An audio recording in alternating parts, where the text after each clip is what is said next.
What if I told you that the man who discovered gravity also believed that he had calculated the end of the world? Not through faith, not through fear, but through math. Isaac Newton, yes, the Newton, wrote in his own hand that the world would end in the year 2060.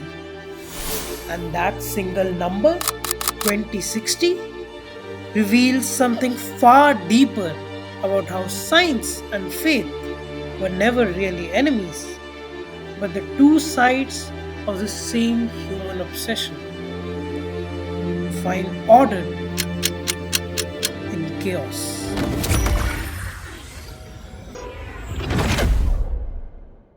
The year was 1704. Isaac Newton was no longer the young man who had seen an apple fall and rewritten the laws of the universe.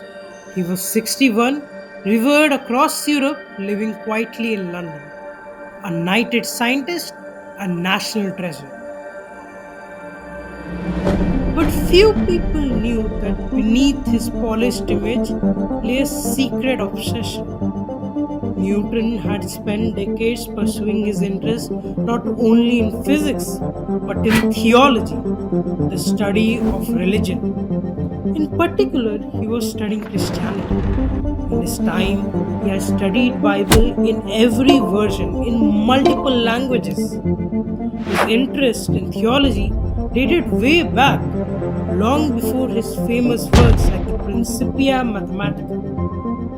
But how did he go from there to predicting the end of the world? Well, at that time, he was thinking about two books in particular, the book of Daniel and the book of Revelation. The book of Daniel is one of the most mysterious texts in Bible. It tells a story of a young Jewish exile in Babylon who sees strange symbolic visions, beasts, empires, and numbers that seem to map out the future. For centuries, theologians have debated about what those visions meant. But Newton believed they weren't just stories, they were mathematical prophecies waiting to be decoded. And there is some point to it. But the most astounding prophecy was 70 weeks are determined for your people and your holy city, from the going forth of the commandment to restore and to build Jerusalem. Until Messiah the Prince shall be 7 weeks, and 62 weeks. and what did Newton see in this? Step 1. Weeks meant years. In the Hebrew prophetic language, a week, Shava, often meant a unit of 7 years, and not days. This comes from an earlier Old Testament patterns like the Sabbath of years, where every 7 years was a cycle. So, 70 weeks is equal to 70 into 7 years, which comes out to 490 years. Step 2. Start the clock. Newton had to choose his starting point. When did the command to rebuild Jerusalem happen? There are a few historical decrees from Persian kings. Newton chose one of those decrees from 457 BC. Step 3. The 490 year countdown. Starting from 457 BC, Newton added the 490 years and it roughly gave 33 AD. That's right about where crucifixion of Christ happened. The book was published way back before the crucifixion of Christ. By similar logic, it has claimed to predict the prophecy of four empires, the rise of Alexander the Great, the fall of Rome into 10 kingdoms, the little horn and the medieval papacy, and the prophecy of Jewish dispersion and return. So, the book of Daniel gave the mathematical background for the reasoning that he claimed.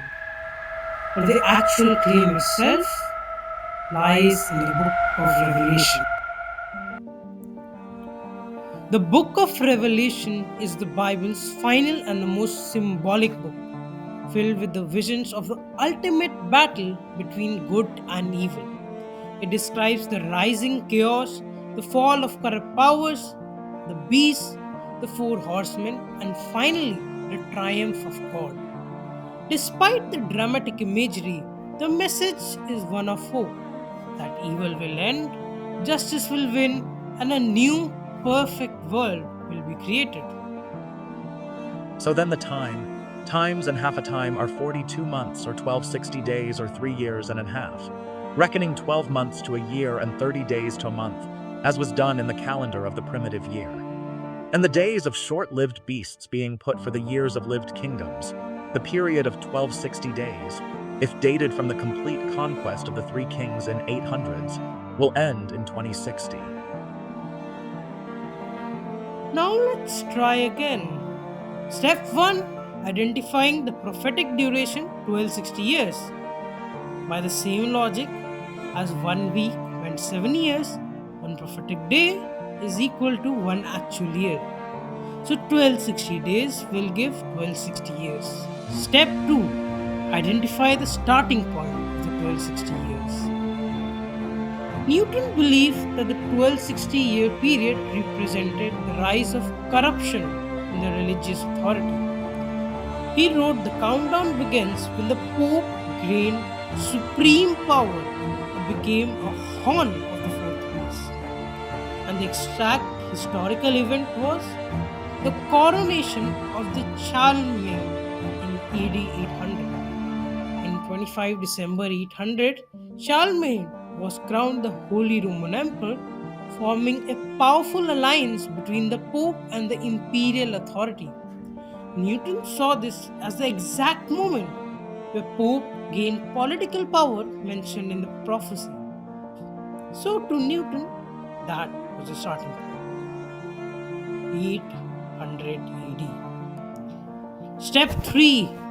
Add the prophetic duration to the starting year.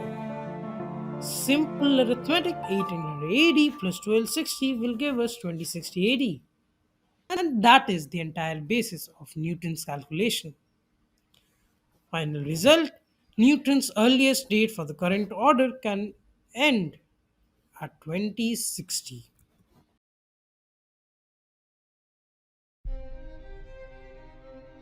But there are a few holes in this story. Newton never said the world will definitely end in 2060. His actual words were far more cautious. I do not assert this as a prophecy. It may end later, but I do not see a reason for it ending sooner. And even that wasn't about the destruction of Earth. Newton was talking about the end of corrupt religious power, not the end of humanity. What's even more fascinating is that Newton never published any of these theological papers during his lifetime. In fact, he wrote more on theology and prophecies than on physics. Yet hid it all, fearing ridicule, backlash, or simply being misunderstood. Only after his death were these manuscripts discovered, auctioned off, and finally revealed to the world. And that leaves us with some deeper questions. How many ideas stay buried because people are afraid of public judgment? How much knowledge do we lose because someone feared being called mad? And when you think about it, is science really that different from what Newton was doing with religion? Both science and prophecy, in their own way, are just pattern recognitions, attempts to find structure, meaning, and order in the chaos around us.